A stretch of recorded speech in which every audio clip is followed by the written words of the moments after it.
Hello friends, कैसे हैं आप लोग। उम्मीद है फिट हैं, लाइफ एंजॉय कर रहे हैं। फ्रेंड्स, आज डिटेल से वीडियो शेयर करेंगे पंपकिन के अबाउट। इसको हलवा कद्दू, पेठा कद्दू, और इसको आज हम सीड से ग्रो करने जा रहे हैं। इसका बहुत ही सिंपल प्रोसेस है।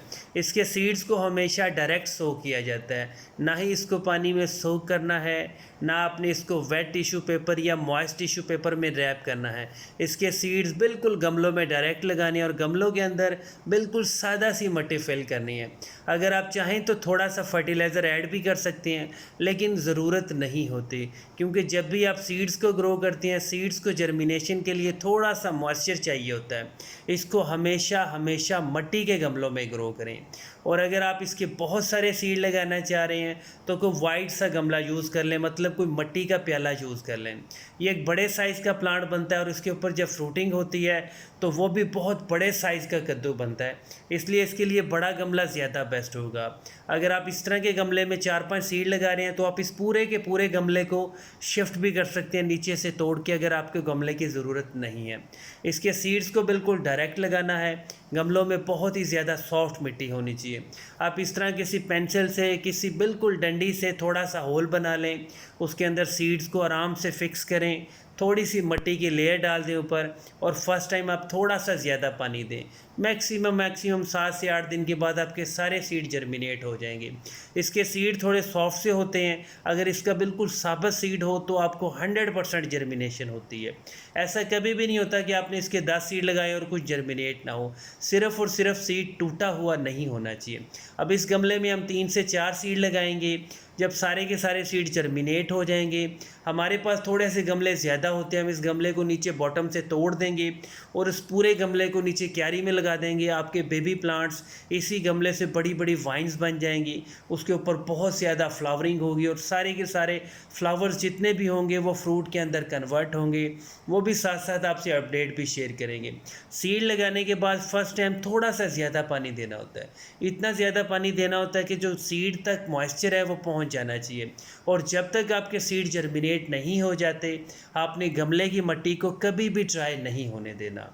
चाहे आप दिन में 2 बार पानी दें, चाहे दिन में 10 बार पानी दें, लेकिन थोड़ा सा पानी दें और गमले की मिट्टी को थोड़ा सा मॉइस्ट ज़रूर रखना है। कभी भी गमले को बहुत ज़्यादा पानी नहीं देना। अगर बहुत ज़्यादा पानी दिया तो गमले की मिट्टी कीचड़ बन जाएगी और आपके सीड्स को फंगस भी लग सकता है।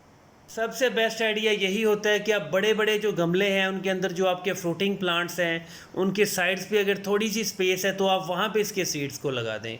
अब ये हमारे पास ब्लू टर्नेट की वाइन है। इसके गमला बड़े साइज़ का गमला है, मिट्टी का गमला है। इसकी बिल्कुल किनारे के ऊपर हम 2 या 3 सीड लगा देंगे।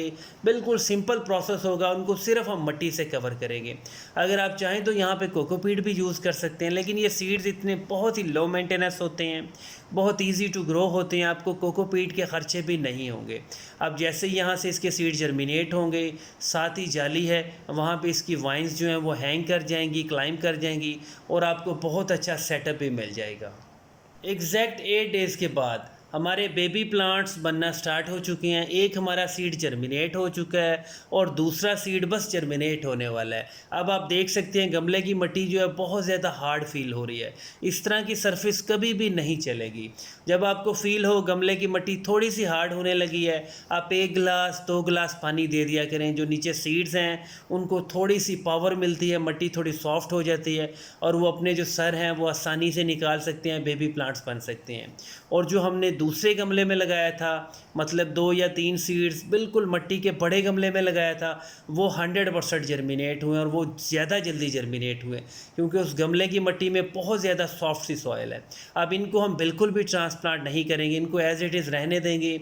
यहाँ पे ये खुद से बड़ी होने लगेगी। अब जब आपके बेबी प्लांट्स आ जाते हैं उनके ऊपर 2 या 3 लीव्स आ जाते हैं, ये ट्रू लीव्स होते हैं। अब यहाँ पे आपने फर्टिलाइज़र डोज करना है। सीड जब तक जर्मिनेट होने थे हो गए, अब आपने उसको न्यूट्रिएंट्स देने हैं, पावर देनी है, आपकी बड़ी बड़ी वाइन्स बनेंगी और आपके ऊपर फ्रूटिंग होगी। इसको जो सबसे अच्छा फर्टिलाइज़र लगता है, आप गली सड़ी पुराने से पुरानी खाद दे सकते हैं।